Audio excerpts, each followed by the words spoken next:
patología que causa el bacilo anthracis es según su vía de ingreso del microorganismo. Existen tres vías de ingreso: la vía cutánea, la vía respiratoria o por inhalación, y la vía digestiva, o sea, mediante digestión. Entonces, es una enfermedad, en cuanto al carbunco, es una enfermedad zoonótica. O sea, los animales, como son ganado vacuno, ganado ovino, ganado bovino, ganado vacuno, caprino, pueden padecer esta enfermedad y llega al hombre en forma accidental. Cuando el hombre tiene contacto con algunos productos o directamente con las carnes infectadas. Podría considerar que es una zoonosis, o también podrían decir una antropozoonosis. En cuanto a las formas, como decía, de acuerdo a la forma de ingreso, existe la forma cutánea, o sea, el llamado carbunco o anthrax. Carbunco cutáneo se le llama también o anthrax, o también se le conoce con el nombre de la pústula maligna. Aparece como una mácula, una pápula, y luego evoluciona a una úlcera. A una úlcera que produce una zona de necrosis. Los bordes de la úlcera están necrosados, es la necrosis. Por de ahí viene el nombre de anthracis, porque esa úlcera tiene parecido a un carbón, parecido al carbón. Entonces, anthracis significa algo de carbón. Entonces, esto es necrótica, es una zona necrosada, los bordes de la úlcera, característica. Y en este caso, la muestra se debe tomar ¿de dónde? De la misma ampolla, de la misma lesión. También es importante destacar que, probablemente van a hablar en la teoría, de que tiene una toxina, que es también lo que le da la patogenicidad a esta bacteria. Y esa toxina tiene tres factores: el factor edema, el factor letal y el antígeno protector. Tiene tres elementos constituyentes de la toxina: el factor letal, factor edema y antígeno protector. De ese antígeno protector se ha obtenido la vacuna. Ahí podemos ver, por ejemplo, una lesión a nivel de muy frecuente, este tipo de lesiones del anthrax que se presentan a nivel de las extremidades superiores, sobre todo a nivel de lo que pueden ver ahí en el dedo de la mano, en el dorso de la mano, en el antebrazo. Ahí se presenta, ¿por qué? Pueden ver en el dorso de la mano, parte posterior de la mano, entonces, y en el antebrazo. ¿Por qué? Porque los pacientes van a manipular carnes infectadas por animales muertos y no se protegen, no se colocan guantes y entonces adquieren la infección directamente, ingresa a través de la Bacillus piel. anthracis son bacilo gram positivo, tienen cápsula, esporas y bacilos. Y la muestra hay que tomar de la misma ampolla o del borde de la lesión. En cuanto al anthrax, que se produce por inhalación, entonces en este caso, el anthrax cutáneo, ahí tenemos la lesión mácula, como decía, la mácula, evolución de una pápula, evolución de una vesícula, pasa por un tiempo de 6 días, luego con el transcurso de los días se va necrosando, se va produciendo la necrosis del tejido que ha afectado. El edema es responsable del factor edema, la destrucción de ese edema, y la necrosis es como el factor letal, que son elementos de la toxina. Entonces, en cuanto a la forma de la inhalación, es cuando se tiene contacto con productos o con los mismos pelos de los animales, con los cueros de los animales. Ahora que está en boga la industria del calzado, entonces son aprovechados diferentes tipos de cueros de animales, incluso a veces los mismos agricultores o ganaderos, que se sacan el cuero del animal que muere, pero no toman en cuenta de que puede haber el riesgo de poder adquirir este tipo de infección. Y entonces las personas que trabajan en estos ambientes, manipulando sus cueros, tienen el riesgo de adquirir la infección si no se protegen mediante el uso de mascarillas. Y entonces ingresan por la vía respiratoria, inhalatoria, y va a producir problemas de la vía respiratoria baja. Si es así, va a causar neumonía, va a causar mediastinitis hemorrágica, o sea, un proceso inflamatorio en el mediastino, que esto se puede evidenciar mediante una toma de una radiografía de tórax. Ahí se ve la mediastinitis hemorrágica, se ve la neumonía causada por el bacillus anthracis. Y luego, la siguiente forma es la forma vía ingestión. Cuando se ingiere carnes infectadas de animales muertos por esta enfermedad, y va a presentarse un cuadro de una gastroenterocolitis que puede llegar incluso a producir destrucción del intestino, sobre todo ataca a nivel intestino delgado, y va a causar fiebre, vómito, diarrea, dolor abdominal, e incluso puede haber hemorragia digestiva y puede llevar incluso a la muerte al paciente. Pero ahí ven, por ejemplo, la forma inhalatoria, cómo es que ingresa al pulmón y lo que causa el daño, para, desde el punto de vista patológico, verse la presencia a nivel del tejido pulmonar, de la infiltración por el vacío, a nivel de mediastina, causa la mediastinitis hemorrágica. Y cuando se toman las muestras, se pueden observar, pues, en este caso hay que tomar muestras de pulso para poder investigar la presencia del vacío.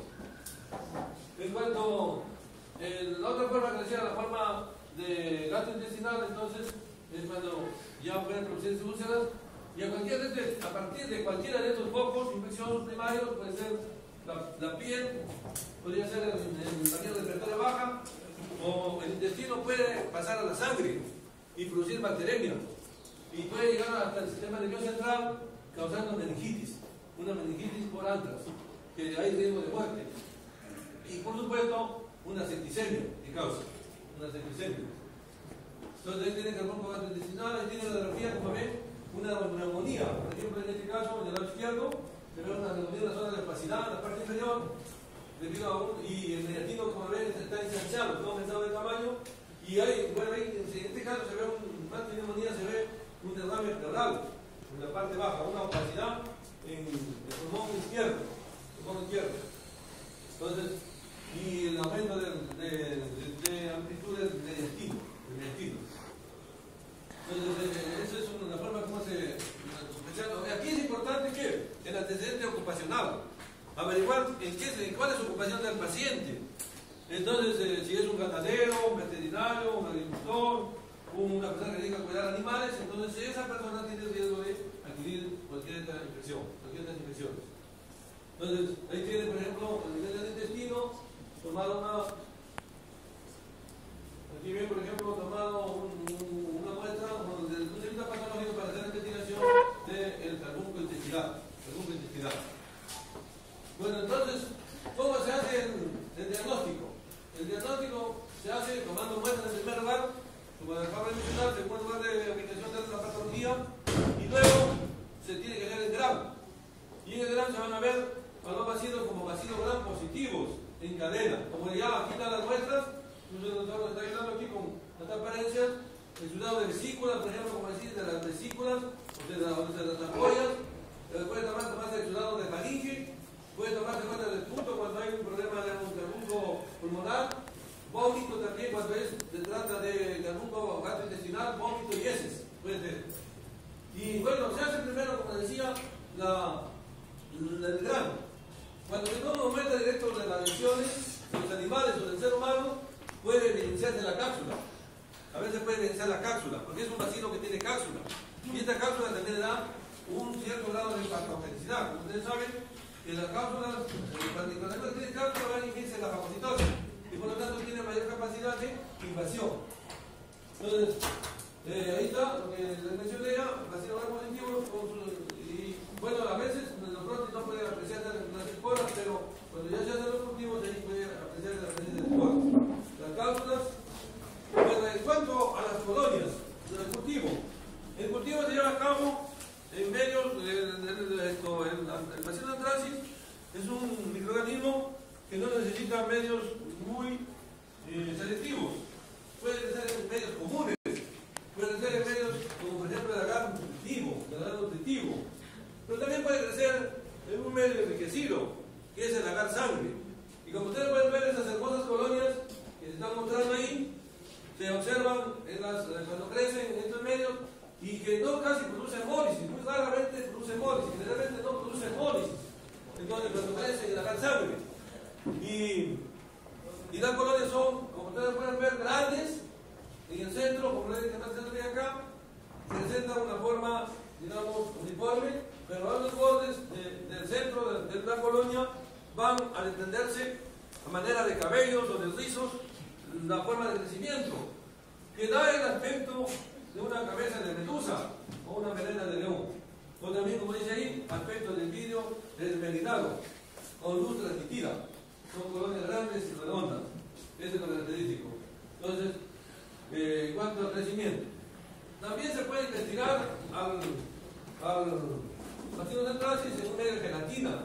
En el medio de gelatina va a crecer como pino invertido. En forma de un pino invertido crece en el medio de gelatina. Y bueno, se están haciendo pruebas, como por ejemplo, para diferenciar de otros tipos de bacillus, se están haciendo pruebas de laboratorio, algunas pruebas, y también se están haciendo pruebas actualmente ya de investigación en relación a la parte, esas pruebas de serológicas, pruebas serológicas.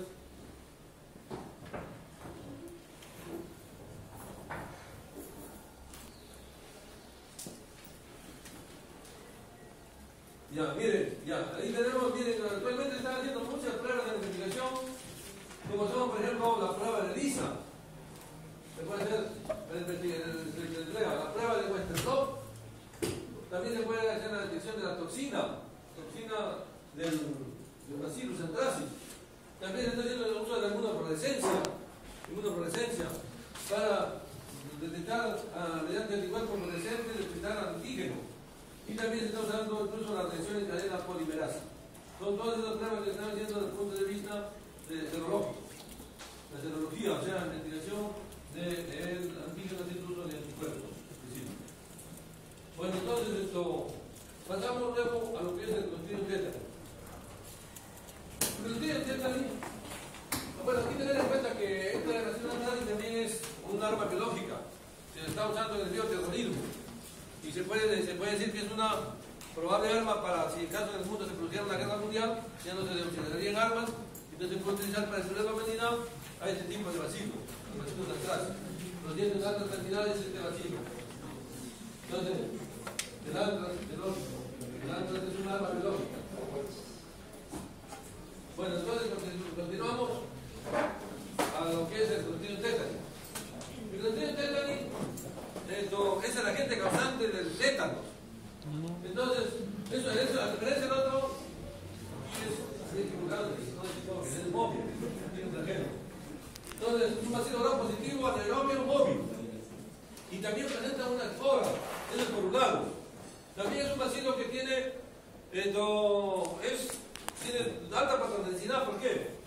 Porque tiene una toxina, la toxina tetánica, porque es la spandina, que le da la patogenicidad, y porque tiene también su presencia de esporas, las esporas que son resistentes a medios adversos, a condiciones inadecuadas, y que pueden crecer en los lugares donde existe heces de estiércol de animales, ahí puede crecer. En zonas donde existe incluso medios de secación, ahí pueden sobrevivir las esporas del Clostridium tetani. Entonces, la espora se caracteriza ¿por qué? Porque se presenta, como ustedes pueden ver ahí, típicas esporas presenta la espora del bacilo gram positivo con una espora, y podemos ver aquí un bacilo gram positivo acá en este nivel, con un bacilo gram positivo con una espora terminal deformante, o de forma bacilo, una espora terminal deformante, que adopta, como ustedes pueden ver, la forma de una raqueta de tenis o de un palillo de tambor, como una raqueta de tenis o un palillo de tambor. Allí se observan las muestras, y bueno, como otros bacillus positivos que se realizan por presentar movilidad, son móviles. También puede presentar a veces esporas subterminales, o sea, esporas subterminales como la que he explicado aquí, pero mayormente se observan esporas terminales y subterminales. Entonces ahí ven, el doctor está mostrando diferentes bacilos gram positivos de Clostridium tetani. Ahora, en cuanto a lo que es el diagnóstico, las muestras tienen que tomar, en primer lugar, bueno, para mostrar primero esto ya parte de la teoría, pero es importante destacar de que la forma de cómo se produce la infección por tétanos o la enfermedad por tétanos es, también algunos autores lo clasifican en dos grupos, un tétano localizado y un tétano generalizado. Localizado cuando compromete cierta parte del cuerpo, puede considerar un miembro, o también generalizado cuando compromete todo el organismo produciendo convulsiones tónico-clónicas. Entonces, convulsiones tónico-clónicas que llevan a una parálisis de tipo espástica, contracturas neuromusculares. Entonces, ahí como dice, el tétano generalizado y que puede llevar a la muerte del paciente. Otros autores lo clasifican los tétanos en dos grandes grupos: el tétano del recién nacido o neonato y el tétano del adulto. Entonces, el tétano neonatal era un gran problema hace algunas décadas. Nuestros hospitales estaban llenos de pacientes. Yo he tenido oportunidad de ver mucho tétano, bastante tétano he visto cuando era estudiante, cuando era médico. En el hospital Belén, donde yo he trabajado un buen tiempo, veíamos muchos casos de infectología. Y no había en esos años unidades de UCI como ahora. Ahora todos los pacientes con tétano tienen unidades de UCI. Teníamos solamente salas de infectología. En los órganos de Belén teníamos una sala completa de pacientes con tétano, que tenían que estar aislados, porque los niños que presentan tétano, hasta luego existe bulla, existe ruido, inmediatamente convulsionan. Como también no pueden ponerse a la luz, tienen que estar en una zona de oscuridad, porque hay también fotofobia, son otros signos. Y entonces esos niños eran provenientes de zonas rurales, de zonas urbanas marginales, en lo que las parteras empíricas eran quienes tenían esos partos y infectaban y producían enfermedades en los niños. ¿Por qué? Porque utilizaban una tijera, un hilo sin esterilizar. Pero ya se comenzó a hacer educación a todas las parteras empíricas y esto ha mejorado gracias a la educación que se ha hecho en diferentes niveles para la prevención social. Entonces, de todas maneras, sin embargo, siempre se presentan de vez en cuando algunos casos de tétano neonatal. Entonces, ¿qué el niño que presenta? El niño recién nacido comienza con un llanto constante, no puede alimentarse, no puede coger el pezón, no puede coger el biberón, y luego presenta contracturas neuromusculares a nivel que se conoce con nombre de trismus, los trismus. Entonces, y bueno, y al hacer el examen, pues, el niño presentaba su fiebre, presentaba sus convulsiones, llanto constante, dificultad para alimentarse, y se examina el unión umbilical y se encuentra que existe gran cantidad de secreción purulenta, maloliente, en la unión umbilical. Y de ahí se tiene que tomar la muestra para aislamiento del Clostridium tetani. Como ahí dice, neonatal enfermedad generalizada, de muy mal pronóstico, muchos de los niños morían, no, a pesar de poder hacer uso de antibióticos. Se utilizan antibióticos como tipo penicilina en altas dosis, se utiliza también el metronidazol, pero no obstante, a pesar de los cuidados que tenían, los niños, muchos morían por consecuencia tempranamente de esta enfermedad. También producía como esas contracturas a nivel de músculos paravertebrales, que venía a ser contracción a nivel de los músculos cervicales y la zona paravertebral, que se conoce con el nombre de opistótonos. Eran los famosos opistótonos que presentaban los niños. Y la otra era la disfagia armónica, que era otros signos que se presentaban también en los niños y como también en los adultos, se puede presentar ese problema. Entonces, esos son los signos en cuanto a los niños, al tétano neonatal.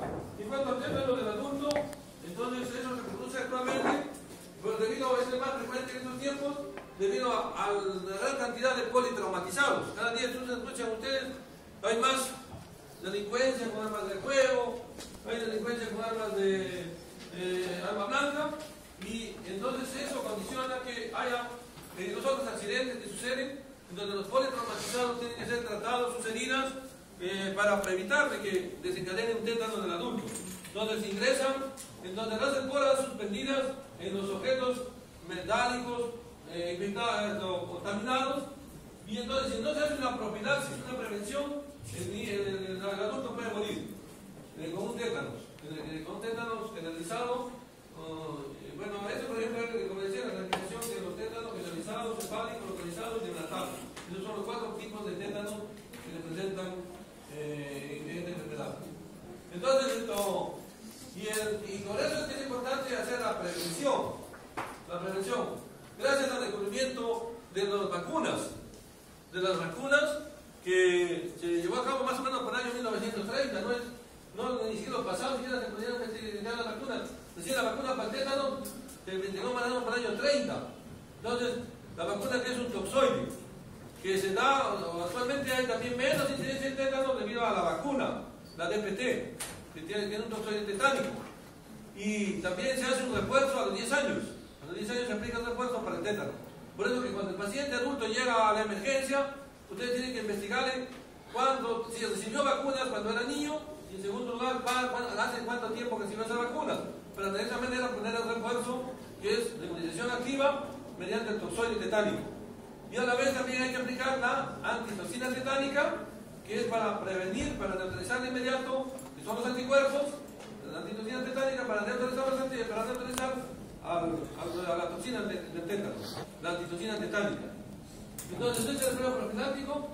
Entonces ahí ustedes ven que es el manejo bastante, que es una monitorización permanente del paciente. Y lo más importante, por ejemplo, primero hay que hacer el derretimiento quirúrgico de la herida.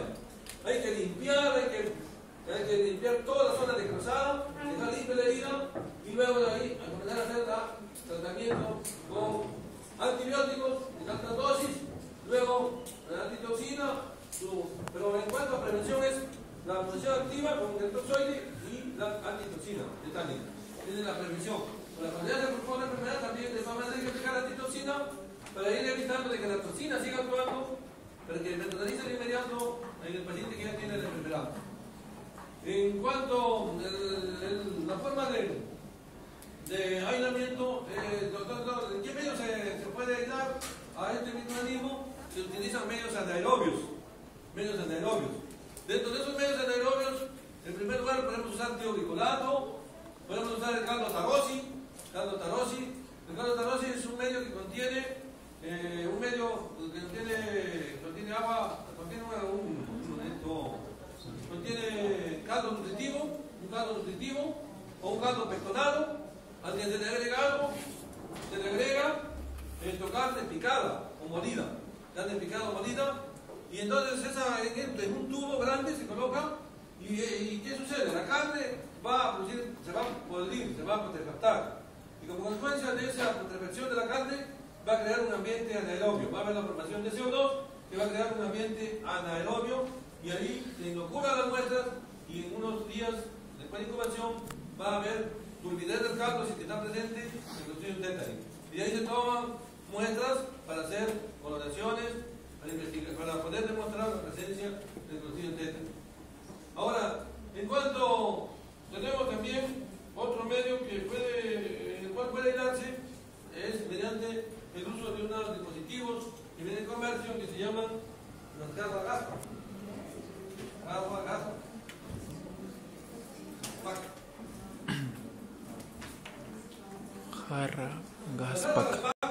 Son unos dispositivos que son herméticamente cerrados, que vienen en comercio y que sirven para aislamiento de diferentes tipos de anaerobios. Entonces ahí está mostrando el doctor un típico jarra gaspa, que en la parte superior tiene un catalizador que es a base de paladio, y se utilizan unos sobres especiales que son de hidrógeno para generar la formación de CO2, crear un ambiente anaerobio. Y tiene una canastilla en la cual se van a colocar las placas PET con los cultivos, con las muestras que se toman, se hace el cultivo y luego se colocan las placas PET unas sobre otras con el cultivo, y luego se cierra herméticamente esta jarra gaspa y se lleva la incubación. Ahí tienen, como dice, el catalizador de paladio y agua, y luego va para la creación de un ambiente con presencia de componentes como hidrógeno y CO2, que lleve a la creación de un ambiente anaerobio dentro de ese dispositivo. Entonces, eso sirve para aislar diferentes anaerobios y también especialmente al Clostridium tetani. Bueno, en cuanto pasamos luego a Vibrio cólera. El Vibrio cólera, como les decía, es el que causa la enfermedad del cólera. En el año 1991, acá en Trujillo tuvimos una epidemia de cólera.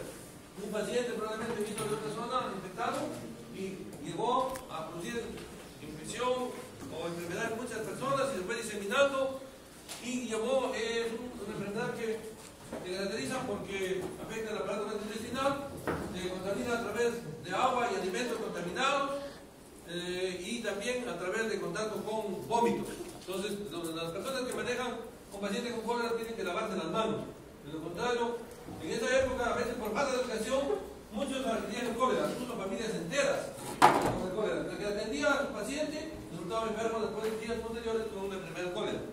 Y es una enfermedad que se caracteriza porque hay diarrea abundante, una diarrea acuosa, abundante, se pueden perder 16 a 18 litros por día y es una enfermedad que está caracterizada por la acción de una enterotoxina. Una enterotoxina que se llama enterotoxina toxigénica porque es una enterotoxina toxigénica que es la que va a actuar a nivel de la mucosa intestinal, produciendo un desequilibrio hidroelectrolítico, con la gran pérdida de agua y electrolitos. Entonces, debido a un aumento de la AMP cíclica intracelular, que lleva a ese desequilibrio hidroelectrolítico y puede llevar a una gran pérdida, como digo, de líquidos, de deshidratación, luego una acidosis, una insuficiencia renal aguda y luego lleva a coma y muerte al paciente. Entonces, en pocas horas. Las características heces son de aspecto blanquecino, semejantes de comillas al agua lavada de arroz. Son blanquecinas, espumosas, son las heces del paciente con cólera. Entonces, la muestra debe tomar las heces. Hay que tomar las heces. El diagnóstico de la enfermedad es inmediato, clínicamente. Hay que ver la epidemiología. La epidemiología es importante. Cuando aparece un caso de cólera en un lugar, entonces, como la característica, hay que tener en cuenta en qué aspecto también, en que el cólera no causa fiebre. No causa fiebre, a diferencia de otras infecciones causadas por la enterobacteria. Y que el paciente se caracteriza porque lleva rápido la deshidratación. El paciente llega a veces con los ojos hundidos, con gran deshidratación, con cosas secas y con lo característico de calambres neuromusculares. Entonces, ¿debido a qué? A la gran pérdida de potasio. Ahí, por ejemplo, un niño viene con una gran deshidratación, debido a la enfermedad de cólera, los ojos hundidos, el signo del pegue, se llama, ustedes van a ver ya cuando vayan a pediatría, deshidratado, van a hacer caso. Entonces, signo del pegue es el característico con cosas secas, ojos hundidos, un aspecto cadavérico ya, tiene el niño que se observa o el adulto que se observa con la enfermedad del cólera. Entonces, en base a eso, el diagnóstico es clínico. Primero clínico, inmediatamente tratamiento. Se instala inmediatamente, no se espera resultados de laboratorio. Pero sí hay que pedirlo de los exámenes de laboratorio para la investigación del caso. Entonces, se hace el tratamiento con hidratación. Se le colocan vías de acuerdo al grado de hidratación. A veces puede colocar 2 vías. El tratamiento es a base de cloruro de sodio a 100 gotas por minuto. Vía intravenosa y también se pueden usar antibióticos. Como por ejemplo se puede usar quinolonas, tipo ácido analítico, se puede usar tetraciclinas o se puede usar clorofenicol para el tratamiento de la enfermedad. En cuanto ahí estamos los antibióticos, tetraciclina, la cantidad, tenemos el cotrimazol, también puede usarse, la quinolona, ciprofloxacino, convencional por la solidola, pues de diferentes antibióticos. ¿Con qué objetivo se utilizan los antibióticos? Porque la enfermedad sigue su curso. ¿Con el objetivo de qué? De neutralizar la producción del microorganismo y de evitar que se siga la producción del microorganismo del intestino y de esa manera que no se siga produciendo toxina. Porque si sigue el microorganismo produciéndose, sigue liberando toxina. Y la toxina es responsable de la patología, de la fisiopatología. Entonces, en cuanto al aislamiento, aquí he hecho un esquema. Lo primero es que hay que tomar la muestra de heces acuosas. Primero se hace un enriquecimiento. El primer enriquecimiento se hace en agua pectonada alcalina. En agua pectonada. El agua pectonada alcalina contiene alta concentración de pectonas y contiene un pH alcalino. Un pH más o menos de 8. pH de 8. En ese medio entonces se cierra la muestra y en unas 24 a 48 horas va a ver, se va a mostrar turbia el agua pectonada alcalina. A partir de ese, bueno, antes de hablar de eso, también no comentamos características morfológicas, pero ahí tenemos que caracteriza el vidrio por ser un bacilo gran negativo, que tiene la forma curva, como una coma, da la apariencia de una coma, es un bacilo curvo, que tiene un solo flagelo que le permite movilidad, es móvil el vidrio, y que se colorea simplemente como un bacilo gran negativo, Entonces, lo primero que se tiene que hacer es también una toma de muestra de heces. Aquí el protocolo había olvidado, habría que poner el gram primero, hacer un gram para ver el bacilo gran negativo. Y luego hacer su cultivo en agua pectonal alcalina, y ahí se pasa a un medio que es un medio selectivo. Hay que hacer la siembra a un medio selectivo, que es el medio de TCBS, cuyos componentes son sulfato, citrato, bilis y sacarosa. Entonces tiene sulfato, citrato, bilis y sacarosa. En medio adopta un color verde o verdoso. Aquí viene la placa.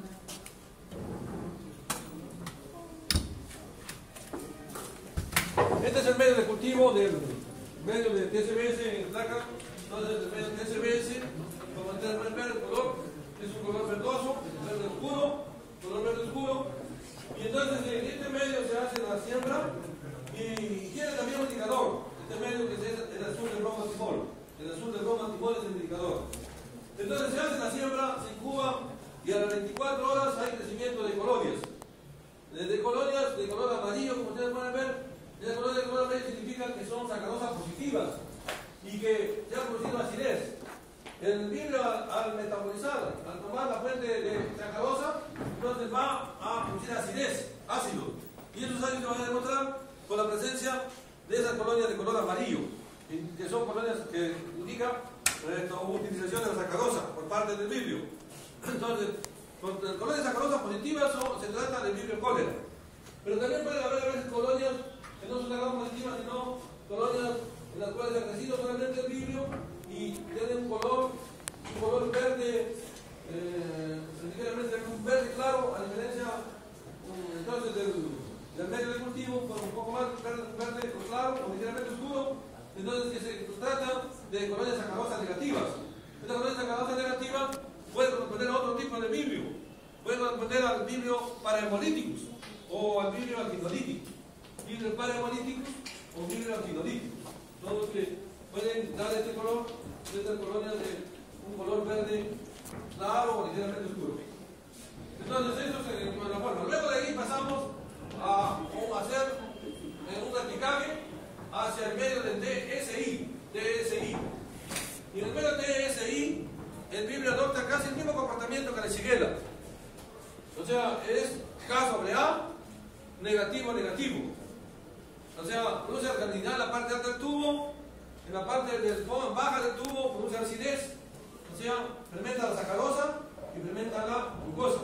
Fermenta sacarosa y glucosa. Y no produce gas, no produce ácido sulfídrico. No produce gas ni ácido sulfídrico. Ahí tenemos un comportamiento del vidrio, por ejemplo.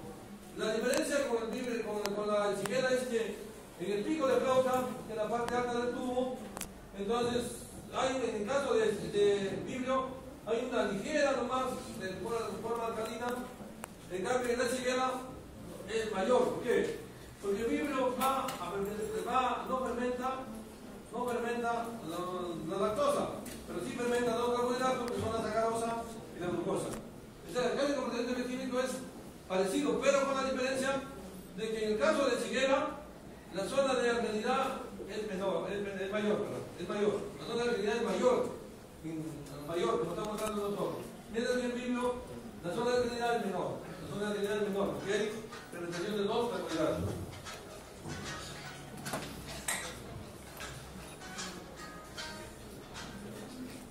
Aló.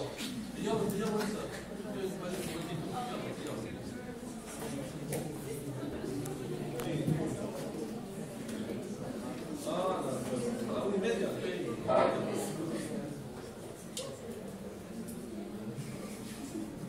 ¿Cómo? ¿Lina? No.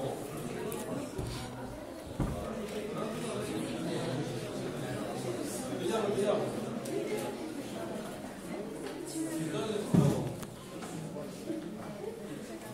Entonces, seguimos con el DSI, luego pruebas complementarias, bioquímicas, luego se hace la prueba de catalasa, que es positiva para vidrio, la prueba de oxidasa, que es positivo para vidrio. El vidrio no pertenece a la familia Enterobacteriaceae, pertenece a la familia Vibrionaceae, cuyo género es vibrio y cuya especie es vibrio cólera.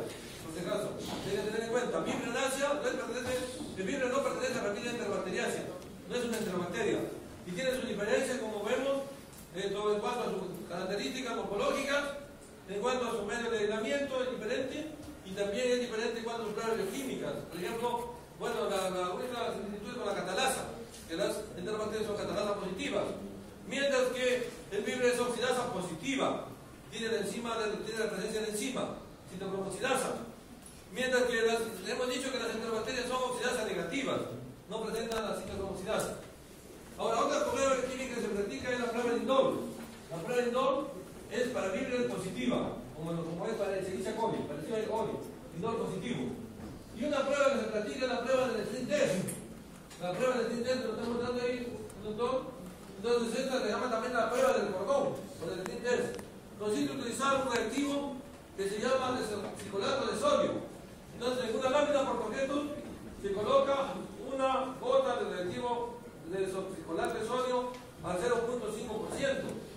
Y luego se toman colonias del cultivo del medio TSI. No se debe tomar del TSBS, sino del TSI. Se toman las colonias y se mezclan, se homogenizan. Y luego, como ustedes ven, con el asa bacteriológica se levanta. ¿Y qué sucede? Desde el borde de la muestra hacia arriba se va a mostrar un cordón. Probablemente se llama la prueba del cordón. La prueba del cordón o la prueba del String test, se conoce con ese nombre. Esa prueba va a permitir identificar una prueba de confirmación si se trata de Vibrio cholera. Y luego de esto se hace ya la serotipificación. La serotipificación para identificar los serogrupos, por ejemplo, tenemos el serogrupo 1 o 139. El O139 que es el que causa la enfermedad de cólera. Existe también serotipificación de biotipos. Existen dos biotipos. Biotipo clásico y el TOR. Biotipo clásico y el TOR. Y existen tres serotipos. Serotipo INAVA, serotipo OGAWA e ICOJIMA. Entonces aquí lo vamos a anotar. INAVA, OGAWA, INAVA, OGAWA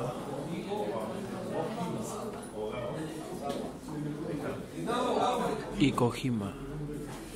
Entonces son tres serotipos. INAVA, OGAWA y COJIMA. Ven diferentes epidemias que se produjeron en el mundo. Usted lo puede ver ahí. Diferentes epidemias, por ejemplo, en el año 1817 hubo 7 pandemias en el mundo. En agosto de 1900 hubo un brote de pandemia en Moscú, Argelia. En el año 1990 epidemia en norte del Perú. Y lo que mencioné. ¿Y quién fue causante de esa epidemia? El Vibrio cholera del tipo 1, biotipo el TOR y serotipo INAVA. Fue el causante del Vibrio cholera. El Vibrio cholera 1, del serogrupo 1, del biotipo el TOR y serotipo INAVA. Fue el causante de esa epidemia. Y actualmente todavía sigue vigente el cólera, sobre todo en países de África, en países de la India, donde es las zonas más contaminadas con vibrio. Se ha llenado un vibrio de diferentes fuentes, de aguas marinas, de pescados, de algunos crustáceos, que son también reservorios, es decir, del vibrio, que por eso que cuando hubo la epidemia acá, nosotros hicimos trabajo también cuando llegué en esta universidad. Hicimos, por ejemplo, en conchas negras, en antara tuberculosa. Entonces, hicimos con mariscos, en pescados, y encontramos tanto en aletas como también en el aparato digestivo que estaban contaminados con el vibrio, cólera. Entonces, eso es lo que quería informarles. Vamos a pasar luego a la parte práctica. No sé si el doctor